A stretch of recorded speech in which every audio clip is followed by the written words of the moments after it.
khabar semua? Alhamdulillah.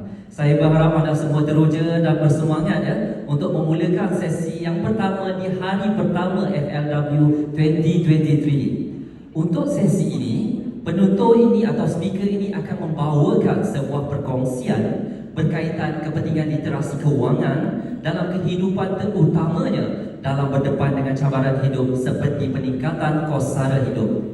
Sebelum itu, sedikit latar belakang tentang penutur ini. Beliau membesar di Johor Bahru. Beliau kemudiannya melanjutkan pengajian di peringkat diploma di Kolej Yayasan Pahang sebelum menyambung pengajian di Universiti Jordan dalam jurusan Sarjana Muda Syariah Pengkhususan Ekonomi dan Perbankan Islam. Seterusnya melanjutkan pula pengajian di peringkat sarjana dalam bidang pengajian Islam daripada Universiti Kebangsaan Malaysia UKM. Kini beliau berperanan selaku Ketua Pegawai Eksekutif di Arba Foundation semenjak tahun 2018. Untuk maklumat semua, Arba Foundation merupakan sebuah yayasan wakaf patuh syariah yang berperanan memperkasa dunia filantropi dan kebajikan dengan data dan teknologi bagi menghasilkan impak sosial tertinggi. Melalui Arba Foundation, beliau telah mengetuai pelbagai usaha kebajikan seperti projek Susu Ibu, projek Adiwira dan infak berbuka puasa. Beliau juga merupakan pengarang buku Nabi Adam alaihi salam, Keampunan Allah ada untuk kita yang mencari, dengan membawa tajuk Kesan Literasi kepada Kehidupan. Tuan-tuan dan puan-puan, FLW 2023 bawakan kepada anda Saudara Azlan Shah Nabi Sahan, dipersilakan.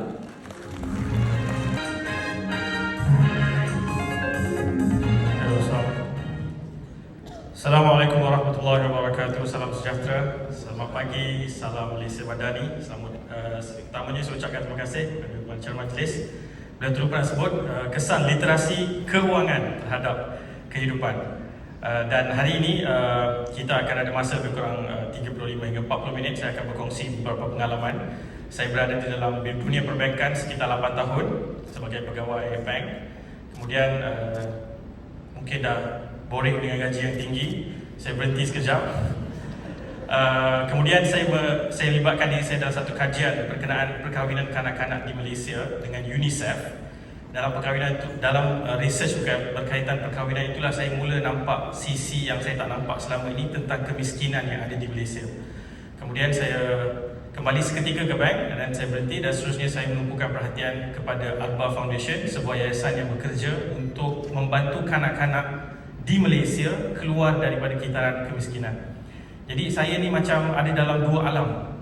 Di alam berurusan dengan keluarga-keluarga miskin ni, kita berurusan dengan mereka jangka masa panjang, sepanjang dah sudah lebih 4 tahun. Kita mengutip semua data perbelanjaan mereka. Duit masuk, duit keluar, apa mereka makan, apa emosi mereka hari-hari.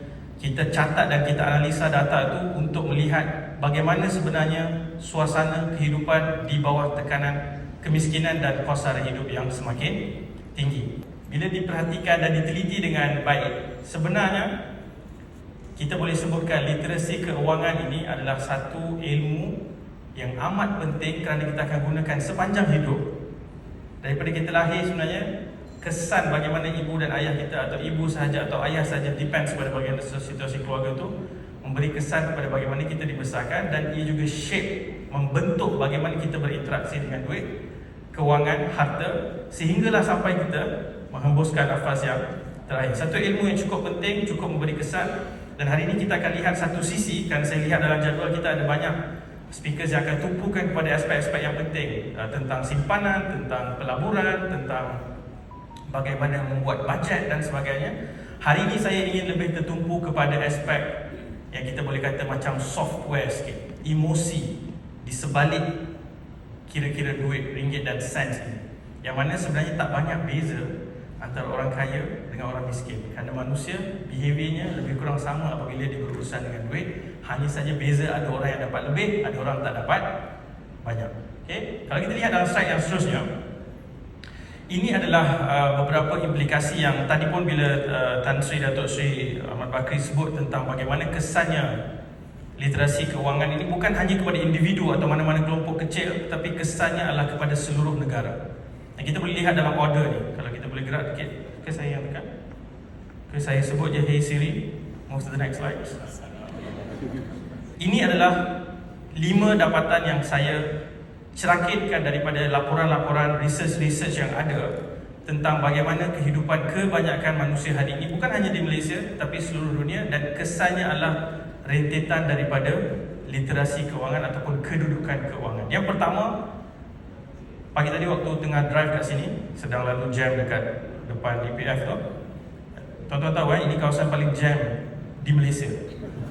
Sebab dia masuk Astro Awan ni, bagi tahu dah paling jam di Malaysia. So saya fikir yang lebih tepat adalah kesihatan jiwa. Dia bukan hanya kesihatan mental, dia adalah kesihatan jiwa. Dan ramai hari ini, tadi pun kita dengar dalam ucapan Prasmen, dan nanti di slide hujung saya akan sebutkan, ramai orang hari ini yang hidup dalam keadaan resah, anxiety rate sangat tinggi, dan ia disebabkan, kebanyakannya disebabkan oleh masalah keuangan. Okay, nanti kita akan lihat satu story di hujung, bagaimana untuk produktif dalam hidup, mencapai potensi diri itu, kalau kita terperangkap dalam kesedihan dan juga keresahan, kita tak boleh unleash our potential. So menguruskan keuangan salah satu tindakan ataupun usaha yang penting untuk memastikan kita ada kesihatan jiwa atau kesihatan mental yang baik. Dan apabila kesihatan mental ni breakdown, kita akan move to the next immediate relationship yang kita ada, hubungan-hubungan dalam kehidupan kita, terutamanya pasangan, anak-anak, di mana kita lihat, tuan-tuan boleh Google je pun akan keluar semua statistik bagaimana kadar perceraian berkorelasi dengan masalah keuangan. Sangat ramai family-family yang terkesan disebabkan tekanan keuangan ini yang menyebabkan kemudian berlaku keruntuhan institusi kekeluargaan. Dan kalau dalam konteks keluarga-keluarga miskin yang kami santuni bertahun-tahun, kita akan lihat mereka kadang-kadang sampai ke satu tahap mereka berfikir untuk berikan anak kepada orang lain. Ada situasi-situasi pasangan meninggalkan keluarga, hilangkan diri sebab dah tak boleh cope dengan masalah hutang, dikejar oleh orang yang memberikan hutang. Tekanan-tekanan itu menyebabkan kemudian anak-anak terbiar dan berlaku masalah yang seterusnya adalah kebejatan sosial. Kalau kita lihat mana-mana negara yang sedang mengalami masalah kos sara hidup tinggi, pengangguran, kita boleh lihat data tentang bagaimana naiknya kadar jenayah di satu-satu tempat kerana dia berkorelasi. Suatu pernah kita lihat dalam zaman-zaman yang sebelum ini, apabila berlaku economic recession, pada masa yang sama kita akan lihat betapa tidak selamatnya hidup pada ketika itu, kerana keselamatan dan kemakmuran dia saling berkorelasi. Apabila semakin ramai tak ada kerja, semakin ramai yang disepit hutang, kita akan lihat semakin banyak kebejatan sosial. Dan salah satu masalah yang kita jumpa selalu adalah kita lihat keluarga yang selalunya si ayah lah, kadang-kadang ayah dan ibu mengambil dadah. Kenapa mereka terjebak dengan dadah? Berpunca juga bermula dengan masalah tak ada kerja. Bila dapat kerja tak boleh survive, ambil hutang, kemudian mereka tak boleh nak handle situasi tersebut, mereka ambil dadah. Dadah ni dibagi satu situasi meninggalkan realiti tu. So dia hidup dalam high dia tu. So itu menyebabkan, kita pernah, tuan-tuan saudara-saudari yang saya sekalian, kita pernah pergi ke satu rumah, ada 6 orang anak. Waktu pergi tu tak tahu pun ibu dan ayahnya kedua-dua penagih dadah. Tapi selepas kita berikan bantuan dan kita mula hantar duit setiap bulan, tiba-tiba kita dapat maklumat kedua-dua ibu dan ayah telah ditahan. Seorang masuk satu penjara di tempat lain, seorang lagi di penjara di tempat lain. So 6 orang anak-anak tu terbiar. Dan itu bermula disebabkan masalah keuangan. Yang seterusnya, apabila kebejatan sosial berlaku, kita tidak bekerja dalam sektor ekonomi, ekonomi semakin menguncup, semakin ramai orang-orang yang ada idea tidak dapat merealisasikan idea-idea mereka. Dengan peluang-peluang pelaburan yang ada, kita akan melihat secara total akan berlaku kegawatan ekonomi. Contohnya, kita pernah seketika lalu waktu COVID, kita masih lagi recovering daripada COVID. So waktu COVID, apabila kita melihat situasi ekonomi tidak bergerak dan kita dapat lihat bagaimana kegawatan ekonomi itu menjejaskan hampir semua kita, kecuali sekelompok kecil yang betul-betul kukuh ataupun mereka dilindungi oleh sistem supaya tidak terkesan daripada apa yang berlaku. Dan kegawatan ekonomi secara umumnya akan menyebabkan ini. Semua daripada kita ni Tuhan ciptakan dengan potensi. Semua, tak ada siapa-siapa yang lahir beritahu, saya ni Tuhan cipta seorang-seorang tak ada potensi apa lah. Saya rasa saya tak ada guna apa dalam hidup ni. Tak ada. Semua orang Tuhan ciptakan dengan potensi. Tapi kalau kita patah balik ni, semua situasi dan environment, ekonomi dan kewangan itu menjadi salah satu faktor penting bagaimana kita boleh capai potensi kehidupan seseorang manusia itu. Sebab tu bila kami lihat dalam keluarga-keluarga miskin yang kita santuni, kita bukan hanya lihat ibu dan ayah, kita akan track prestasi anak-anak mereka di sekolah, kita akan lihat apa bakat yang mereka ada, potensi yang mereka ada. Kita cuba untuk bagi mereka akses supaya mereka boleh dapat mengembangkan potensi. Kita dapat lihat faktor kewangan adalah salah satu faktor penting supaya anak-anak itu dapat mengembang dan mencapai potensi terbaik mereka. Tuan-tuan boleh lihat, misalnya anak-anak kita, Alhamdulillah kita ada kecukupan, kita hantar ke tuition, kita hantar ke akademi bola, kelas muzik, kelas menari, kelas TikTok, kelas drone, apa sajalah kelas yang ada. TikTok tak payah hantar kelas, iaitu they are born with it, that capability itu. Tapi disebabkan kita ada akses itu, boleh jadi satu lagi budak atau beberapa orang budak yang lahir dalam keluarga yang mungkin tidak berkemampuan, dia ada potensi yang sama tapi dia tidak dapat mencapai potensi itu. Disebabkan apa? Akses kepada platform yang terhalang disebabkan faktor kewangan. Baik, so kita nak cerakitkan satu-satu poin ini dalam konteks masalah, yang mana ini adalah masalah-masalah yang kita nak elakkan dengan menguruskan keuangan sebaik yang mungkin. Tapi selalunya bila kita cerita tentang pengurusan keuangan, kita selalu bercakap tentang formula, numbers, dan kita lupa salah satu faktor terbesar adalah behavior, tingkah laku manusia. Sebab tu nanti kita akan lihat, saya akan cadangkan beberapa buku yang boleh dibaca untuk perbincangan. Boleh gerak seterusnya. So, untuk bercakap tentang solusi, pertama sekali saya ucapkan tahniah kepada pihak KWSP dan usaha yang dilakukan Minggu Literasi Kewangan tahun demi tahun dan cuba mendidik masyarakat. Dan data-data yang disebutkan tadi cukup memberikan kita perspektif bila kita sebut tentang potensi negara, potensi rakyatnya, ekonomi secara, ini adalah salah satu usaha yang sangat penting, asas untuk memastikan society at large. Apabila kita sampai ke satu milestone nanti, kalau kita nak lihat negara kita negara yang kukuh kedudukan ekonomi dan kemakmurannya, sewajarnya kita berfikir semakin ramai yang boleh menguruskan kewangan dengan waras, dengan bijaksana, semakin baik sesebuah negara itu akan turn out. So kita akan lihat yang pertama, kompleks. Solution untuk masalah kewangan sangat kompleks. Hari ni tuan-tuan akan dengar sesi ni, tuan-tuan akan dengar ada lagi 24 sesi. Tak semua sesi akan fit 100% kepada situasi tuan-tuan perempuan semua. Sebab semua orang ada situasi yang sangat kompleks, dan kewangan adalah salah satu elemen domain dalam hidup yang cukup kompleks kerana bukan semuanya di dalam kawalan kita. Kita hanya boleh lakukan sebaik mungkin, tetapi ada banyak lagi elemen yang tidak ada dalam kawalan kita. Nanti kita akan go deep. Yang kedua, ilmu versus tingkah laku. Sebahagian penulis dan pekaji kewangan dan literasi kewangan menyebut terlalu banyak ditumpukan kepada ilmu sampai kita lupa kebanyakan keputusan keuangan dibuat bukan guna spreadsheet, bukan guna kertas ataupun lakaran, tapi kebanyakannya diguna dengan apa? Perasaan pada ketika itu. Contoh, kita tengah lalu dekat shopping mall, kita nampak banner iklan iPhone 15 RM153 sahaja, 36 bulan. Masa tu kita akan lupa semua tu. Kita akan lupa semua, kira-kira bajet tu akan lupa. Dia akan rasa, bayangkan kalau aku berjalan, aku angkat phone, ambil gambar, phone aku iPhone 15. Ataupun pergi sembahyang, selalunya tak keluar phone, tapi bila beli iPhone 15, dia akan keluar, dia letak bawah.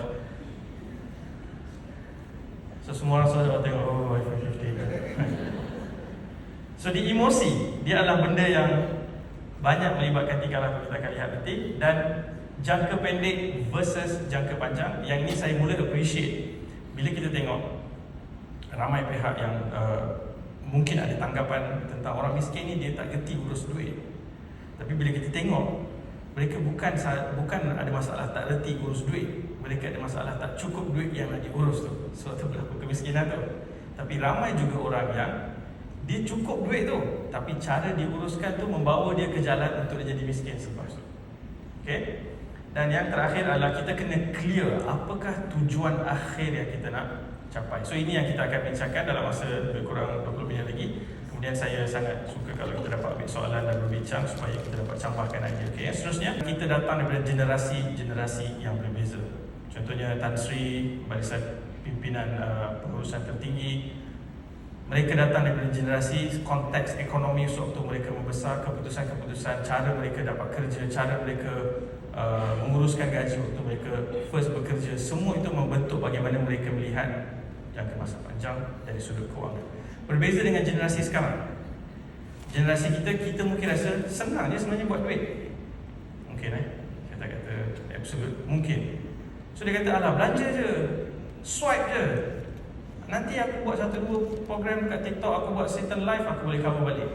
So psikologi itu berbeza. Dan memang dunia, kalau kita stretch graph tu, semakin hari semakin mudah untuk mengenerate wealth sekarang di dalam dunia konteks sekarang berbanding 50 tahun lepas. Dengan jumlah akses teknologi, bagaimana hari ini kita boleh berniaga dengan macam cara itu dan ini. Hari ini kita boleh jual gambar pun boleh kita jana pendapatan. Ada pelbagai cara yang mana perbezaan generasi ini akan menentukan. Sebab tu hari ini kalau kita bagi session, hari ini kita lihat kita ada julat umur yang berbeza kan. Dan semua ni ada kita panggil brain wiring yang berbeza. Contoh bila kita cakap dengan mak ayah kita, dia tak setuju kita buat keputusan kewangan ni. Dia kata this is wrong. Kita rasa ni absolutely right. Kerana mereka datang dari dua generasi yang berbeza dan generasi itu melihat duit dengan cara yang berbeza. Yang kedua adalah bagaimana kita membesar dalam keluarga kita juga menentukan bagaimana relationship kita dengan duit. Misalnya apabila kita membesar dalam keadaan keluarga kita cukup, ramai parents, tuan-tuan mungkin setuju, sebab dia dah susah, dia tak nak anak dia susah langsung. So dia bagi everything yang anak dia nak, expecting dia akan jadi lebih baik daripada dia lah dari sudut kewangan.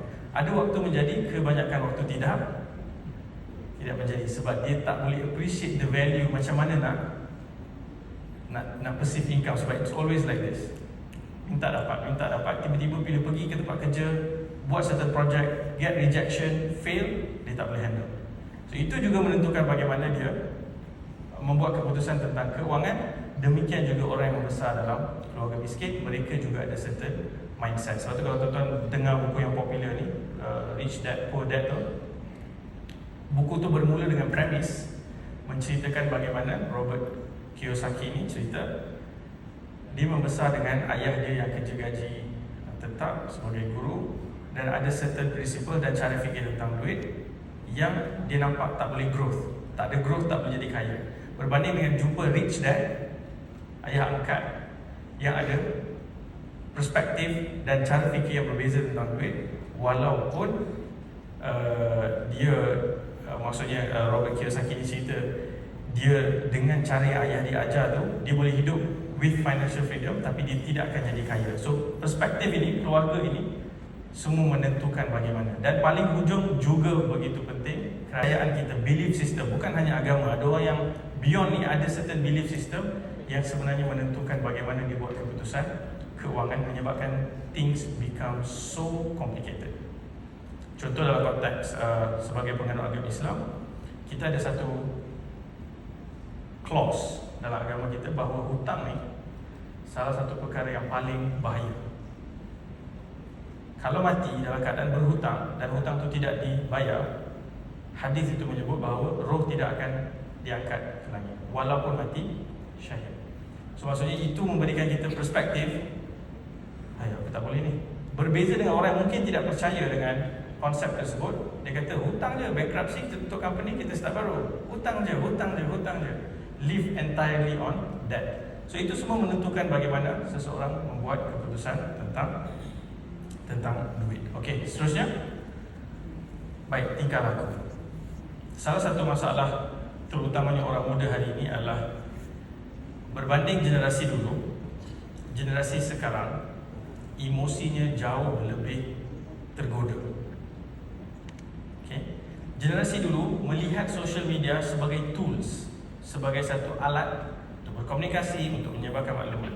Generasi hari ini, dia tidak melihat social media sebagai tool, dia melihat social media sebagai kehidupan. Sebagai kehidupan. Disukai, dihormati, dipuji, dipandang tinggi, dipandang rendah, semuanya ditentukan dengan bagaimana interaksi kita di dalam social media. Dan ini menyebabkan dia ada satu DNA manusia yang Tuhan ciptakan, tak kira siapa dia, latar belakang dia apa, iaitu manusia ni dia hasty. Dia nak benda cepat. Dia ada kegopohan, dia nak benda cepat, dia tak boleh delay gratification.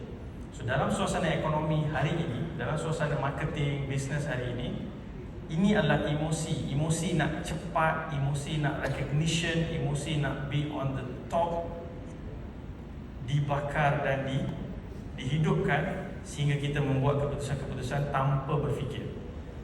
Kita hanya membuat keputusan selagi mana dibuat kita rasa best, kita rasa kita boleh accept. Contohnya delayed gratification. Tuan-tuan mungkin pernah dengar dipanggil marshmallow test. Tuan-tuan pernah dengar marshmallow test? Sekumpulan budak-budak diletakkan di satu bilik, ada kek coklat. Bagi tahu, tunggu 1 jam, jangan siapa-siapa sentuh.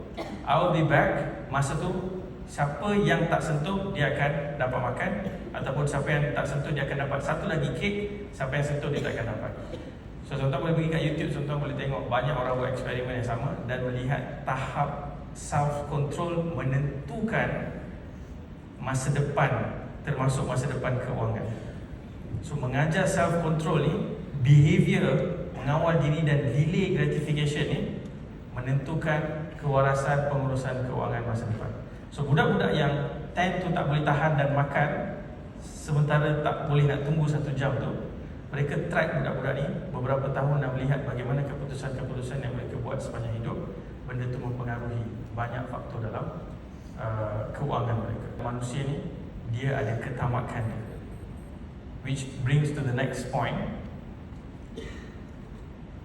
Dalam buku The Psychology of Money, Morgan Housel, dia ada sebut satu contoh bagaimana seorang yang memiliki firma pelaburan yang cukup besar, dia dah kaya dah, dia dah ada hundreds over millions dah dalam dia punya wealth, tetapi ketamakan membawa dia nak lagi, sehingga dia mula terlibat dengan skim yang bersifat scam, kemudian dia kena tangkap dan masuk dalam penjara.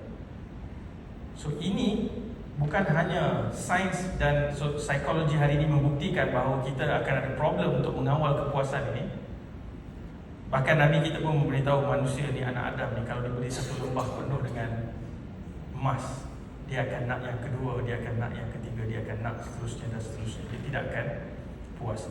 So saying I have enough is power.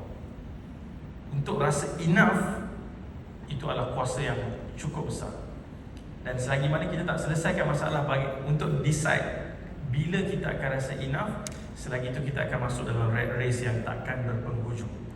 So ini penting sebelum kita bercerita tentang saving, sebelum kita bercerita tentang pelaburan, kita kena clearkan kat mana kita punya kepuasan, kat mana letaknya enough. Dalam buku The Psychology of Money itu dia sebut satu benda. Dia pergi, ada seorang ni, dia penulis yang sangat prolific. Dia pergi satu parti dan orang mula cerita, betul tak dia ni, dia punya investment banyak ni, wealth dia banyak ni, dia dah masuk list banyak ni, dia billionaire, itu dan ini. Lepas tu dia kata, tapi aku ada satu yang dia tidak ada, which is I feel enough, rasa cukup. So rasa cukup adalah sebenarnya kekayaan yang paling tinggi, rasa cukup. Okay. Dan yang ketiga, tingkah laku kita sebenarnya bila kita membuat keputusan keuangan, sebenarnya kita nak apa? Di hujung tu kita nak apa tadi tu? Ramai orang yang sangka dengan semua aspek ni, the more we have in terms of money, house, car, branded shoes, clothes, semua tu, the more we will be happy. Kan? Kita equate happiness dan success dengan material gains. Tapi banyak kajian yang telah dilakukan, sebenarnya yang akan memberikan kita happiness yang paling tinggi dan memberikan kita rasa cukup yang paling tinggi adalah apabila kita menuju satu keadaan kita panggil mandiri, freedom. Tadi kat video ada sebutkan financial freedom. Mandiri itu adalah apa yang sepatutnya kita sasarkan. Mandiri ni apa? Kita boleh buat kerja apa yang kita suka, bila kita suka, dengan siapa kita suka, dan kita boleh mengawal sepenuhnya perkara-perkara tersebut tanpa kita bergantung dengan orang lain dari sudut yang menentukan waktu kerja. Itu adalah journey yang sebahagian kita tak dapat appreciate, sebagai orang appreciate lepas dia pencen. Lepas pencen tu baru rasa, aku spend puluh-puluh tahun tanpa aku berfikir kalau aku dapat kemandirian, aku akan lebih happy. Dan hari ni, generasi hari ni, saya rasa mungkin ramai pun perasan, generasi hari ni dia tak boleh duduk satu tempat bekerja, betul? They keep moving around, jump sana, jump sini. Sebab psikologi generasi ni dia nak kejar tu. Dia nak kejar kemandirian tu. Dia nak stand alone, dia nak control. Sebab tu kalau kita tengok kerja yang macam gig economy kan, kenapa orang willing to berpenat-penat bekerja? Sebab dia dapat control masa, dia dapat kontrol masa. Next, wealth is what you don't see.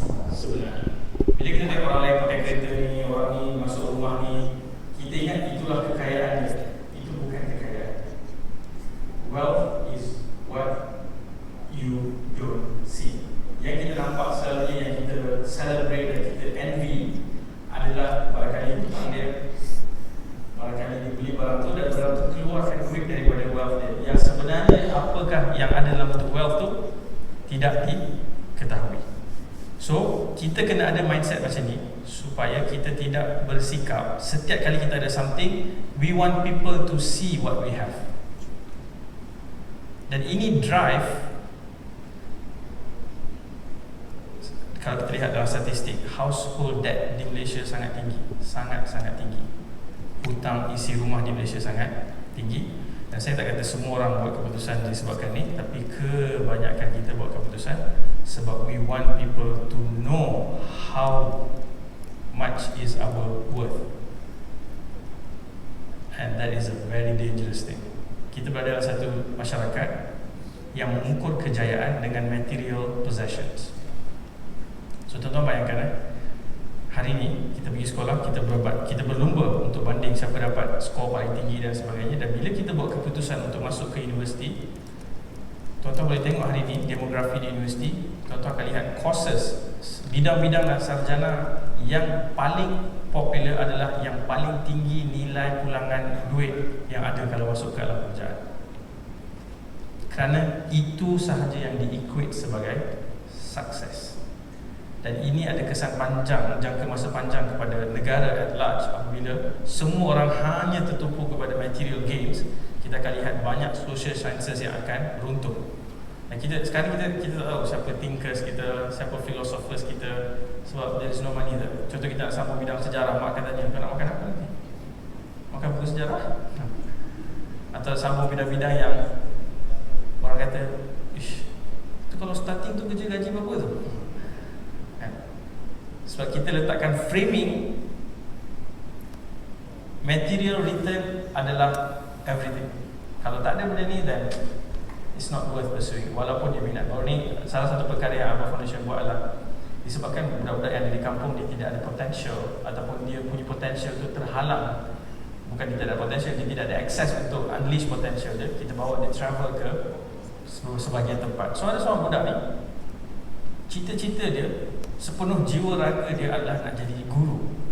Sebab dia duduk di satu tempat yang guru memberikan dia experience hidup yang paling best. Dan dia anggap guru tu sebagai inspirasi, dia pun nak jadi guru. So bila kita bawa ke bandaraya Kuala Lumpur ni, kita bawa dia pergi satu career talk, dan saya nampak bagaimana racun-racun ini sudah mula merebak begitu dahsyat. Sehingga apabila speaker ni tanya kepada tu, orang nak jadi apa, dia cakap nak jadi guru, kita terfikir apa bila dia cakap nak jadi guru? Kita mungkin terfikir gaji berapa je guru ni. So dia cakap dekat budak tu, guru ni dek, gaji tak naik.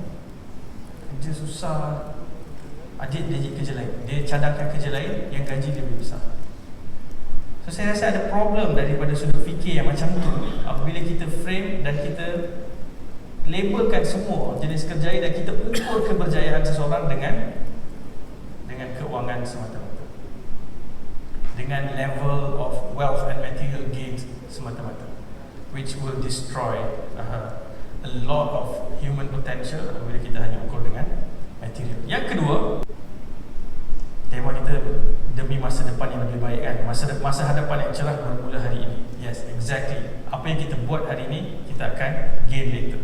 Semua peribahasa, Chinese ke Indian ke Arab ke Afrika, semua ada peribahasa yang menyebut tanam hari ini tuai masa hadapan. Even kalau kita fikir dalam konteks seorang Muslim, dunia dan akhirat ni adalah proses delaying gratification. You are asked to not do certain things here so that you can get certain things later. Dan sama juga masa depan yang cerah tu adalah ni, apa yang kita buat di dunia ni yang menentukan masa depan nanti di sana. Tapi kita tak boleh lupa bahawa dia ada elemen ini, nasib dan jatuh bangun. Bila kita terlalu obses mengukur kejayaan dengan material gain, kita akan lose sight ini. Contohnya dalam buku The Psychology of Money sebut Bill Gates ni siapa? Pernah jadi orang yang paling kaya di dunia lah. Sekarang ni dia adalah philanthropist ataupun philanthropist, orang yang melakukan kerja kebajikan dengan yayasan terbesar di dunia. Yayasan dia ada fund 50 bilion. 50 bilion, lebih kurang 1/6 daripada bajet negara kita lah. 50 bilion. So dia, walaupun dia smart, dia memang nerd yang duduk buat coding apa semua, tapi he was lucky. Sebab waktu dia start tu, hanya ada beberapa sekolah yang ada komputer di seluruh Amerika dan he end up di situ. Dan disebabkan dia ada akses kepada komputer di sekolah pada peringkat awal, menyebabkan dia boleh unleash potential dia dan dia menjadi dia siapalah hari ini. So, elemen nasib yang kita sebut sebagai luck ataupun takdir, Tuhan pilih sebagian orang dapat duduk di sebagian tempat, ada sebagian akses, menentukan juga masa depan yang cerah. Yang kedua, kita selalu celebrate orang. Sebab kita bila sebut tentang literasi kewangan, kita membayangkan ada figura-figura dan ikon-ikon yang berjaya, tapi kita hanya melihat sisi dia berjaya. Kita tak nampak semua jatuh bangun dia lalu sebelum dia sampai ke situ. Menarik, sebelum saya terlupa, kisah pasal nasib ni, tuan-tuan tahu Bill Gates, dia ada seorang lagi partner yang sama bijak dengan dia, yang sama-sama jiwa bisnes dan kawan rapat. Tapi kawan rapat dia meninggal dalam kemalangan waktu mereka masih berada di peringkat awal nak menumbuhkan Microsoft. So nasib menentukan.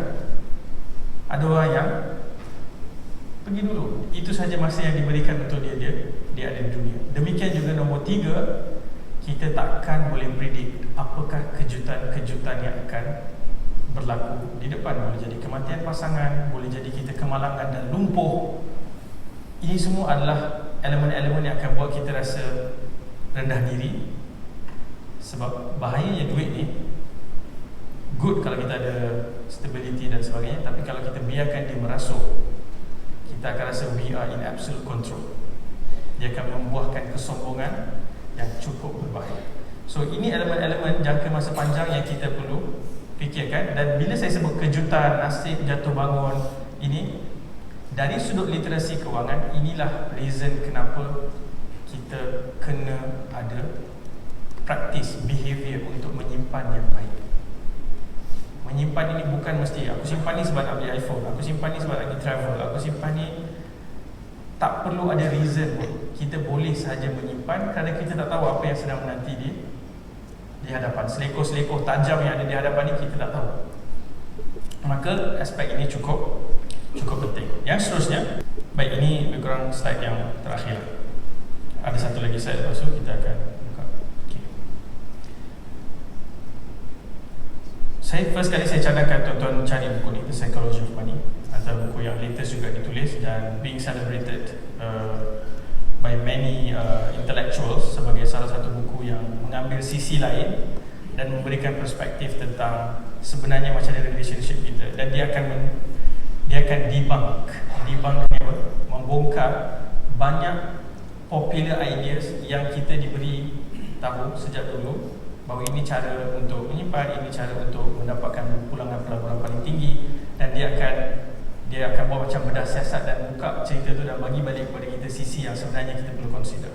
So dia ada 3, selain dia ada 20 bab dalam buku ni, 3 yang paling penting untuk kita renungkan pada pagi ini sebelum kita mulakan banyak lagi sesi-sesi. You might think ini adalah surat yang ditulis kepada anak dia. Morgan Housel tulis surat kepada anak dia dan disebut, you might think you want an expensive car, a fancy watch, a huge house, but I'm telling you, you don't. What you want is respect and admiration from other people, and you think having expensive stuff will bring it. It almost never does, especially from the people you want to respect and admire you. Salah satu pengalaman yang menarik juga adalah, mungkin kita sendiri pernah rasa, tuan-tuan mungkin pernah simpan duit. Kita nak impress orang ni, kita nak pergi, kita mungkin taklah spell out kita nak impress, tapi kebanyakan kita bila nak naik flight, kita tak tahu yang kita tak perlu update pun kan sebenarnya. Tapi kita akan update. Sekarang ni kita tengah ada di boarding, kita nak pergi somewhere, kita akan cakap mohon doakan. Tuan-tuan bila baca mohon doakan, tuan-tuan doa ke? Cakap tu dulu kata mohon doakan. So kita akan berangkat. Kita dah kumpul ni duit ni, bawa anak-anak semua sampai sana. Contohlah kita pergi Korea. Kita baru check in hotel kat Korea, kita ambil gambar sikit kat Korea, kita post. Lepas kita post, kita swat, kita ada seorang lagi kawan yang baru sahaja mendarat di Heathrow, London. Immediately kita boleh rasa macam cutian ni lagi best. Terus kita rasa macam kita punya hard work, kita punya whatever kita nak buat tu, kita dah tak enjoy. Sebab envious, jealousy ni dia steal happiness tu, dia mencuri dan menghilangkan kepuasan tadi tu.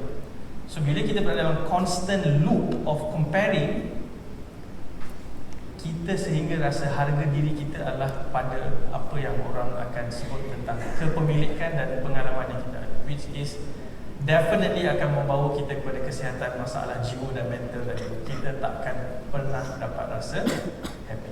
Sebab kita always, dan budak-budak tend to have that now. Tuan, kalau ada anak-anak mesti perasan. Kita tak tahu, saya sampai umur 20 tahun tak pernah ada akses kepada internet dan gadget dalam bentuk hari ini. So saya rasa macam sempatlah menjadi remaja. Walaupun zaman remaja ni semua orang akan masuk satu fasa jadi macam alien, tak faham diri sendiri, semua haywire. Tapi at least without having so much of pressure being compared itu, we kind of survive. Tapi these days, kesian the pressure of comparing ni semua menyebabkan mereka tak pernah rasa cukup. Dan inilah harga diri inilah yang sebenarnya kita semua nak, dan kita mungkin tersilap bahawa ia datang dengan flashy items. Sebenarnya tidak. Boleh jadi orang tak nampak bahawa kita ada saving yang kukuh, boleh tahan 6 bulan. Orang berhenti yang kita kerja 6 bulan tu kita chill je. Itu respect. Itu true power. Berbanding orang nampak kita ada flashy item, tapi kita sedang berjalan di atas satu tight rope. Sekali je orang tarik, it collapse, damage habis. So itu bukan yang kita nak. Yang kedua adalah, yang kita nak capai adalah, pertama kita nak rasa harga diri kita tidak diikat dengan material possession. Yang kedua, kawalan. More than your salary, more than the size of your house, more than the prestige of your job. Control over doing what you want, when you want to, with the people you want to, is the broadest lifestyle variable that makes people happy. Dia rasa dia stuck dekat tempat yang toxic. Ramai kan? So sepatutnya dia fikir macam mana dia nak dapatkan this control over destiny. Sewaktu saya kerja bank, saya kongsilah sikit. Sewaktu saya kerja bank tu, saya tak tahu, saya ada habit suka tanya orang-orang yang dah lama kerja ni, apa yang menyebabkan dia seronok dan lama bertahan. 90% semua kata, saya bukan best Ustaz, saya ni dah tak tahu dah, saya tak menyampah dah. Dia komplain hari-hari, tapi dia tak pernah move, dia tak pernah keluar. Jadi saya kata, kenapa tak move? Dia ada fear. Dia macam, kalau move ni tak tahu nak kerja apa, tak tahu nak buat apa. So dia stuck. Dia start in that ni sampai dah retire, dan baru dia rasa macam dia boleh bernafas. Tapi by the time, banyak waktu yang telah dilangkaui. Dan yang terakhir, modern capitalism is a pro at two things: generating wealth and generating envy. Perhaps they go hand in hand. Wanting to surpass your peers can be the fuel of hard work, but life isn't any fun without a sense of enough. Happiness, as it's said, is just result minus expectations. So, secara broadnya, idea yang saya nak sebutkan adalah menguruskan keuangan dengan software, cara fikir dan emosi yang betul menentukan destinasi hujung kita nanti berakhir macam mana. Kita punya masa hadapan tu akan nampak macam mana. Dan kita mesti consider tingkah laku kita, jangka pendek kita. Kita mesti duduk dan berfikir, dan tak perlu copy daripada siapa-siapa. You can design according to your means, dan jangan compare dengan orang. Jangan terhasut dengan orang tanya bila nak make your first million. Orang tanya budak sekarang ni, 20 by my first million should hit by my age 30 contoh dia kata. Why you put unnecessary pressure macam tu? Dan ramai orang bila dia sebut dia nak ada 1 juta tu, dia bukan fikir nak ada simpanan 1 juta, dia nak spend 1 juta tu. So ia lebih kepada nafsu spending rather than having that 1 million as a wealth. So benda-benda macam tu yang kita nak kena perhatikan. Dan yang terakhir saya nak habiskan dengan renungan ini. Ini ada 8 perkara yang disebut dalam doa ni, yang mana selepas saya membaca buku tu, selepas saya meneliti data-data yang ada, statistik tentang simpanan, tentang kesediaan waktu kecemasan, dan melihat kepada bagaimana orang berinteraksi dengan duit, sama ada kelompok kaya maupun kelompok miskin, saya rasa ini satu doa yang cukup powerful. Ada konteks doa ni. Satu hari Nabi masuk ke masjid sallallahu alaihi wasallam, melihat ada seorang sahabat ni, Abu Umamah nama dia sedang mengalami financial distress. Tahu financial distress kan?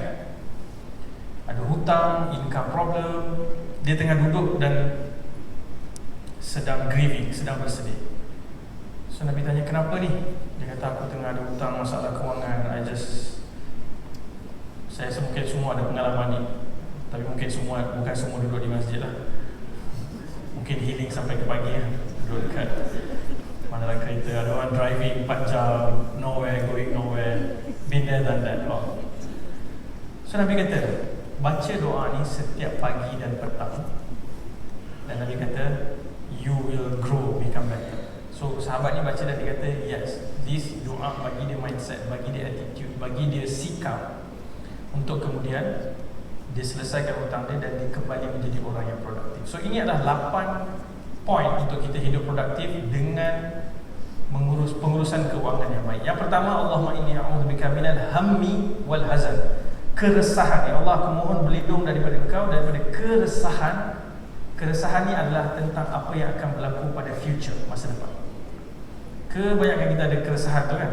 Kita minta lindung daripada keresahan tu. Dan kesedihan. Kesedihan adalah apa yang sedang berlaku sekarang. What is currently happening. So bila kita start dengan dua ni, kita tak akan boleh produktif.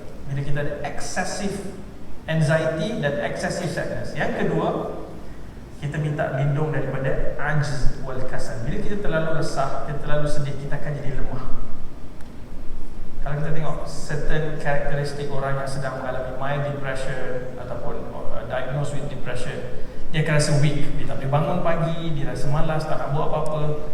Minta lindung daripada dua rasa ini, sifat ini. Yang seterusnya, wa'udzubika minal jubni wal bukhl. Bila kita tersepit dalam keresahan, kesedihan, kemalasan, kelemahan, kita akan semakin menjadi pengecut. Kita tak ada courage to go out and do great things. Kita tak ada courage. Kita even tak ada courage sometimes untuk meet people. Dan kita akan jadi bakhil. We become so stingy. Kita tak nak spend, kita jadi miserable. Dan yang terakhir, itu akan membawa kita kepada ghalabatid dain wa qahrul rijal. Bila kita lemah, tak produktif, resah, sedih, kita very vulnerable. Apabila dibelenggu dengan hutang, Bila belenggu dengan hutang ni, end result dia apa kalau tak boleh bayar? Itu penindasan manusia. Manusia boleh tekan kita. Orang boleh buat apa yang kita suka. Story-story yang kita dengar tentang keluarga-keluarga yang kita bantu, apabila mereka tak ada option, literasi kewangan mereka ataupun kita panggil bankability mereka tidak ada, mereka pergi bank tak pinjam duit. Pergi saudara mara, semua saudara mara dah pernah pinjam duit. Pergi jiran, jiran pun lebih kurang sama. So mereka end up berpinjam daripada peminjam wang yang tidak berlesen. Bila peminjam wang tidak berlesen boleh bagi immediate cash, tapi ada certain agreement yang mereka tak fikir through because it's emotional decision. They track dan mereka kemudian tersepit dalam penindasan manusia yang cukup menekan. Ada yang kita pernah pergi, kita ketuk rumah, it took so long untuk dibuka pintu. Rupanya dia sedang mengalami anxiety attack setiap kali dengar someone ketuk pintu rumah. Sebab orang yang datang tagih hutang tu selalu datang ketuk pintu rumah. Dan dia sampai stop anak dia tak pergi sekolah. Sebab bila anak dia keluar pergi sekolah, orang yang bagi pinjam duit tu ambil gambar anak dia dan hantar ke mak dia beritahu bila nak bayar. Atau anak kau pergi sekolah setiap hari kan?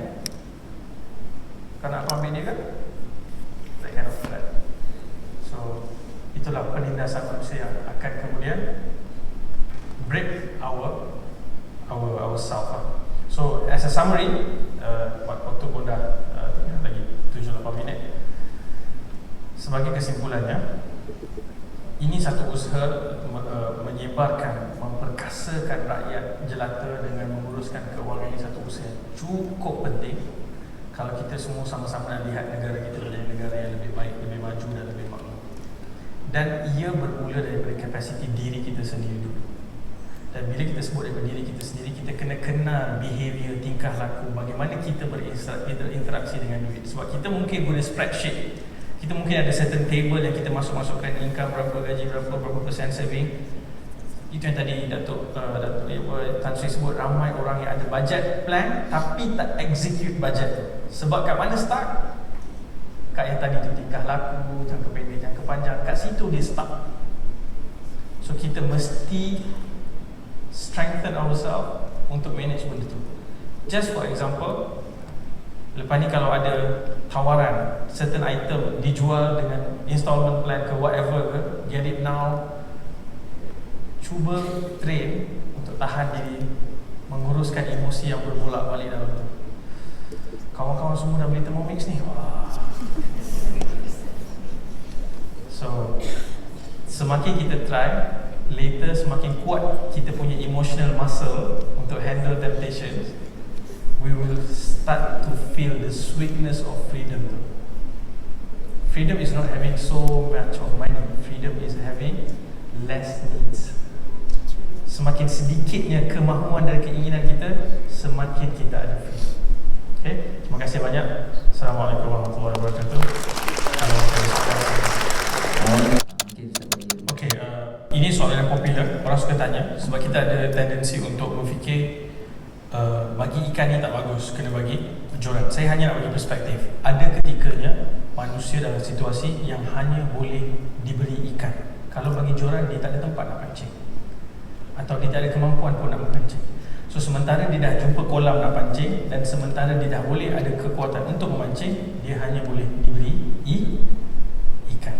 Tapi ya, konsepnya adalah semua manusia should be able, kalau ada capability, mereka mesti boleh ke tahap menjoran. Tapi ada je situasi, contoh saya bagi tahu, ada seorang ibu, dia sakit, dia ada 4 orang anak dia pula ada masalah jantung, berlubang dan sebagainya. Suami dia tukang masak, tiba-tiba suami dia meninggal, kemalangan meninggal. Dalam konteks tu, kita tak boleh pergi kat dia cakap, kakak kena ambil joran dan mancing, kakak tak boleh tunggu saya bagi ikan. It doesn't make sense. Dalam situasi itu dia perlu dapat ikan. Let the situation settle down dan sebagainya, dan kemudian baru kita berfikir macam mana nak wujudkan. Sebab tu kita ada social protection, social security, yang pada orang yang tidak boleh lagi memancing, dia perlu dapatkan that kind of assistance. Soalan seterusnya, rasa cukup versus complacent. Kadang-kadang rasa cukup buat kita mengabaikan terus aspek pengurusan kewangan atas dasar rasa cukup tadi. So apa definisi cukup pada hemat Ustaz? bila kita rasa cukup dan kompetensi ni, rasa dah uzur selesa, it depends on each single individual. Because saya tak boleh kata sebenarnya untuk awak ni tak cukup. Kalau dia rasa cukup, dia rasa dah tak nak. Contoh saya bagi contoh mudah. Ada seorang pakcik niaga nasi lemak, orang beratus setiap hari. Dan kita kata pakcik pergi buka restoran, pakcik boleh jadi viral pakcik. Pakcik boleh buka franchise. Tapi dia tahu dengan capability dia, dengan apa yang dia ada, untuk dia rasa dah good enough, I don't want to grow anymore. Ni je cukup. Saya dah ada masa dengan family saya ada ni. Kalau saya pergi ke sana, saya belum tentu apa akan jadi pada saya. So kalau dia decide, dia rasa it's good enough, we don't have to push them. Kenapa kita nak kena push? Kenapa? Sebab kita impose our values pada dia, bahawa dia kena go big. Tapi kalau ada orang yang dia nak pergi, tapi dia tak boleh nak pergi, orang yang macam tu definitely dalam kategori yang berbeza. So appetite kita berbeza dan rasa cukup kita is very personal. So let's protect that, and kita juga tidak masuk ke privacy untuk push orang lain yang kalau dia rasa cukup. And you can sense when your life is stagnant and not growing. So cukup tu bukan bermaksud stagnant dan tidak growing ya. Rasa cukup ni, dia boleh rasa cukup dan dia still grow dalam area tertentu. So it's a bit nuanced discussion dekat situ, tapi there is no simple answer. It differs from person to person. Yang berada di dalam dewan untuk bertanyakan secara langsung, boleh gunakan mic. Okey, teruskan, silakan perkenalkan diri. Faiz Azmi from Financial Faiz. Ustaz dan saya perjuangan dia nampak sama. Apa yang Ustaz cakap tadi memang saya pun rasa betul lah, macam abang kopi dia. Cara pasal iPhone semua tu kan. Persoalan saya adalah dekat mana silap dia. Influencer kewangan dah lebih baik cakap, mak ayah mereka pun dah baik cakap. Benda baik tu kita dah boleh buka dalam surat khabar dan baca majalah. Kalau secara logiknya, kalau nak beli iPhone 8500 tu, kalau pakai loan kedai jadi RM15,000 after 3 years. Memang tak logik. Tapi orang buat juga. Okey, tak apa. Ustaz dah cerita tadi, kenapa mereka buat, maybe dari segi hati ke ambience ke, nak kasih orang nampak kita. Tapi kat mana silap kita yang boleh bergerak, tapi tiap-tiap tahun saya kena buat video tukar iPhone. Daripada iPhone 12 saya buat, 13 saya buat, 14 saya buat, 15 saya buat. Cakap bersama. So dekat mana yang kita boleh improve lagi untuk menjadikan benda ni lebih baik? Terima kasih. Ini soalan yang susah. 1 minggu literasi pun takkan boleh selesaikan. Tapi saya akan sebut begini, usaha-usaha yang macam saudara Faiz buat dan ramai lagi orang-orang yang sedang masuk ke dalam masyarakat dan mengajar, dia sebenarnya ada progress yang sedang berlaku. The progress is very significant. It's just that kita mungkin tak nampak dalam scale yang besar, tapi things are moving. So we are actually getting better and better time to time. Mungkin waktu buat video untuk iPhone 13, pada waktu iPhone 14, ramai separuh daripada tak beli iPhone 14. So mungkin separuh lagi daripada tu tak beli iPhone 15 kalau tidak ada keperluan. Saya bukan cakap jangan beli, nantikan Apple sama saya pula. Saya bukan kata, saya sedang kata kita punya behavior, how we manage our behavior, and kita punya tendency untuk always upgrade tu. So another idea is bila kita bercakap tentang, ada juga soalan tentang macam mana nak pupuk. Sebenarnya kita kena celebrate downgrade life juga perkara yang baik. Downgrade life juga perkara yang baik. Sebab kita punya tendensi bila orang downgrade life, kita rasa dia sedang, oh hidup kau ada masalah kau tengah susah sekarang.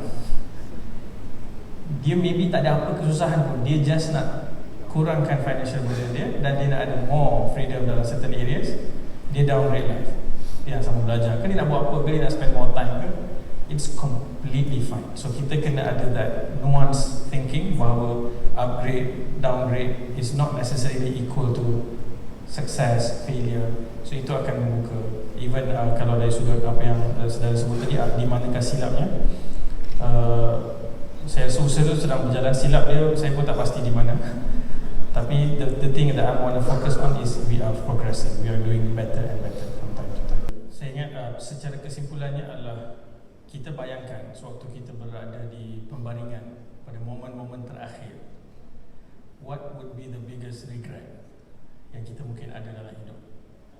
So if we can point out that regret, kalau aku mati nanti aku baring, benda ni aku akan menyesal, fix that now. It can be contoh terlalu sibuk, ataupun kita ada duit tapi kita tak pernah spend dekat parents kita. Like make them happy, do something about it, atau maybe tolong settlekan hutang, something yang kita maybe akan regret pada ketika kita mati. If there is something that keep coming to your mind, aku akan regret benda ni, tapi kita keep stuck in our routine, break and fix that now until we sementara kita masih ada masa lah. Okay, itulah kot sikit pesanan. Semoga kita semua dipermudahkan urusan menguruskan kewangan rezeki masing-masing, dan kita juga menjadi ejen yang menyebarkan nasihat-nasihat yang baik kepada rakan-rakan dan teman-teman. Kadang-kadang mengajak orang menguruskan kewangan pun dimaki juga. So itu sebahagian daripada proses lah. Even EPF dimaki secara berjemaah ketika KWSP tak dibenarkan keluar. So mereka bertahan dalam perjuangan ini, kita pun sama-sama mendukung, insyaAllah. Terima kasih banyak. Assalamualaikum warahmatullahi wabarakatuh. Yang membuatkan universiti mengucapkan ribuan terima kasih kepada saudara Raishan Al-San yang seterusnya. Sila ambil peluang ini untuk berkunjung ke